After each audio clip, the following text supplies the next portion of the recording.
Dengan situasi dan kondisi dunia sekarang ini, banyak orang meyakini bahwa pengangkatan orang percaya atau rapture akan berlangsung kapan saja mulai dari sekarang ini. Segala sesuatu yang menghalangi rapture itu telah dihapus. Injil keselamatan telah diberitakan ke seluas dunia. Hampir semua nubuatan kitab suci Alkitab telah terpenuhi. Malaikat yang secara fisik terlihat dan ditangkap di kamera at Danson juga memberikan tanda. Jadi ini ada kamera Danson itu sempat merekam beberapa kegiatan malaikat yang begitu nyata. Dan ini disinyalir sebagai tanda menjelang kedatangan Tuhan yang kedua kalinya. Iblis bekerja sangat keras untuk mencekoki orang-orang Kristen dengan hal-hal duniawi, sehingga ketika hari yang dahsyat itu tiba, Antikristus akan menangkap mereka tanpa disadari. Harap bersiap, tidak ada waktu lagi bermain-main. Gunakan keuntungan dari SMS gratis misalnya, atau media sosial apa saja, untuk mengirim pesan ini ke setidaknya semua kontak Anda atau grup WA yang Anda punyai. Ini juga sekaligus merupakan sarana penginjilan kreatif. Ketahuilah, banyak jiwa sedang sekarat.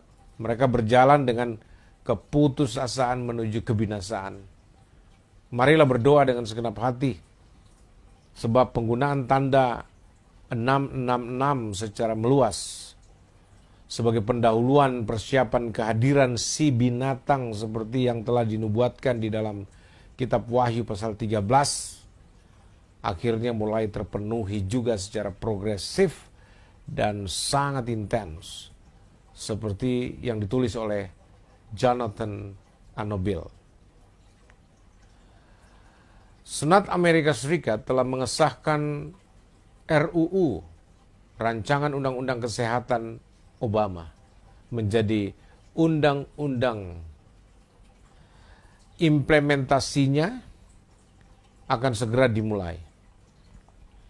RUU ini mengharuskan semua orang Amerika untuk diimplantasi dengan microchip radio frequency identification RFID untuk mengakses perawatan medis. Sekali lagi, Senat Amerika Serikat telah mengesahkan RUU Kesehatan Obama menjadi undang-undang. Implementasinya akan segera dimulai. RUU ini mengharuskan semua orang Amerika untuk diimplantasi dengan microchip radio frequency identification atau RFID untuk mengakses perawatan medis. Perangkat akan ditanamkan di dahi atau di lengan. Hal ini secara tidak kebetulan telah memenuhi nubuatan dalam kitab Wahyu pasal 13 ayat 15 sampai 18 tentang tanda binatang atau the beast sign. Apakah Anda masih meragukan waktu dan hari? Apakah Anda tahu bahwa mobil khusus yang dibuat untuk Presiden Barack Obama diberi nama The Beast? Siap-siaplah. Pengangkatan sudah dekat. Wahyu 13 sedang dimainkan tepat di depan mata kita. Banyak yang masih tidak sadar mengapa chip itu ditanam tepat di tempat yang dikatakan Alkitab. Mengapa di tangan dan di dahi? Kenapa tidak di tempat lain di bagian tubuh kita? Mengapa terhubung ke rekening bank Anda? Ingat, Alkitab mengatakan Anda tidak akan dapat membeli atau menjual tanpa tanda 666. Dan coba tebak, untuk apa chip terhubung dengan detail ke account keuangan Anda? Bisakah Anda jelaskan semua hal yang sepertinya kebetulan itu? Apa yang paling membuat hati saya sangat sedih adalah banyak orang Kristen di gereja-gereja kemungkinan besar tidak akan diangkat ke sorga jika Yesus datang sekarang ini. Kenapa?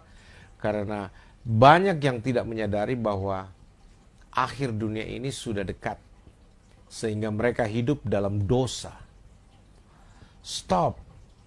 Jangan lagi membangun alasan sok pintar bahwa itu kemajuan atau perkembangan teknologi. Jika setiap bagian dari kehidupan Anda tidak selaras dengan firman Allah, bertobatlah dan percayalah Yesus Kristus dengan segenap hatimu, agar kamu masuk surga, dan pastilah kamu tidak akan pernah berakhir di neraka. Pikirkanlah dengan serius akan hal itu. Neraka bukanlah tempat yang indah. Bagian terburuknya adalah orang yang masuk neraka tidak akan keluar untuk selama-lamanya. Neraka bukan tempat perhentian sementara, tapi tempat tinggal tetap bagi para pendosa. Dia yang memiliki telinga baiklah mendengar apa yang dikatakan Roh Kudus kepada jemaat. Tolong deh, daripada kamu kirim dan terus saja mengirim pesan-pesan yang tidak masuk akal atau berita-berita hoax, lebih bagus kamu kirim pesan ini ke semua orang yang Anda kenal. Lakukanlah pekerjaan pemberitaan Injil. Harap bagikan pesan ini dengan semua kontak Anda dan di semua grup WhatsApp Anda, serta di grup-grup Facebook Anda, dan juga di komunitas Instagram Anda mungkin. Pernahkah Anda berpikir bahwa Anda harus memperlakukan Alkitab dengan cara Anda memperlakukan ponsel Anda? Bahwa Anda benar-benar tidak dapat hidup tanpanya? Saya sadar hanya 7% yang akan mengirim ulang pesan ini. Jangan termasuk dalam 93% yang tidak akan membagikan pesan ini ya. Setan berkata, saya bertanya-tanya bagaimana manusia mengaku mengasihi Tuhan tapi tidak mentaatinya. Dan mengklaim bahwa mereka membenci saya, iblis, namun mereka menuruti saya. Jangan menunda untuk mengirim pesan ini. Bagikan dan kirimkan sekarang. Besok mungkin sudah terlambat.